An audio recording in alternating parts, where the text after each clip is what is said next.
എത്രയോ അശാസ്ത്രീയമായിട്ടാണ്, എത്രയോ അശ്രദ്ധ നിറഞ്ഞതായിരുന്നു ഈ ട്രീറ്റ്മെന്റ് എന്നതിന് പറയാൻ വാക്കുകളില്ല.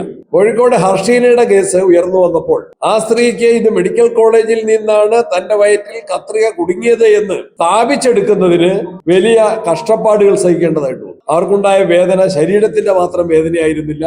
അവരെ സർക്കാർ സംവിധാനങ്ങൾ സത്യത്തിൽ ദ്രോഹിക്കുന്ന ഒരു സാഡിസ്റ്റ് മനോഭാവമാണ് ഗവൺമെന്റ്, ആരോഗ്യ വകുപ്പ്, മന്ത്രി ഉൾപ്പെടെയുള്ള ആളുകൾ സ്വീകരിച്ചു. ഇവിടെ പറയുന്ന ന്യായങ്ങൾ ആർക്കും ബോധ്യം വരുന്നതല്ല. ആരോഗ്യ മേഖലയെ സംബന്ധിച്ച സർക്കാരിന്റെ അവകാശവാദങ്ങൾ ഓരോ ദിവസം ചെല്ലുന്തോറും തകർന്ന തരിപ്പണമാകുന്ന ചിത്രമാണ് കാണാൻ സാധിക്കുന്നത്. കോന്നി മെഡിക്കൽ കോളേജിൽ ഒരു വിദ്യാർത്ഥിയുടെ കൈ എല്ല് പൊട്ടി ഓപ്പറേഷൻ കഴിഞ്ഞപ്പോൾ കൈ വളഞ്ഞുപോയി.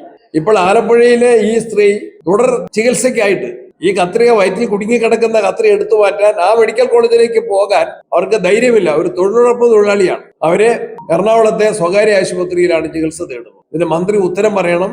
ഇത്തരത്തിൽ വന്നിട്ടുള്ള കഷ്ടനഷ്ടങ്ങൾക്ക്, ശാരീരിക മാനസിക പീഡനങ്ങൾക്ക്, പ്രയാസങ്ങൾക്ക് ഉത്തരവാദി ഗവൺമെന്റ് തന്നെയാണ്. അവർക്ക് ഉചിതമായ ന്യായമായ നഷ്ടപരിഹാരം നൽകാൻ ഗവൺമെന്റ് സന്നദ്ധമാകണം. അവരെ പീഡിപ്പിക്കുന്നതിനും വേദനിപ്പിക്കുന്നതിനും പകരം ഉത്തരവാദികൾക്കെതിരെ കർശനമായിട്ടുള്ള നടപടി ഉണ്ടാകും. ആരോഗ്യരംഗത്തെ ആവർത്തിച്ചുണ്ടാകുന്ന ഇത്തരത്തിലുള്ള അനാസ്ഥയും അശ്രദ്ധയും സാധാരണക്കാരനെയാണ് അലട്ടുന്നത്, വലയ്ക്കുന്നത്, ഭീതിപ്പെടുത്തുന്നത്. മന്ത്രിയുടെയും സർക്കാരിന്റെയും അവകാശവാദങ്ങൾ നിലനിൽക്കുന്നതല്ല, വസ്തുനിഷ്ഠമല്ല. യാഥാർത്ഥ്യ ബോധത്തോടെ കാര്യങ്ങളെ കാണാൻ ഗവൺമെന്റ് തയ്യാറാകണം എന്ന് ഞങ്ങൾ ആവശ്യപ്പെടുകയാണ്.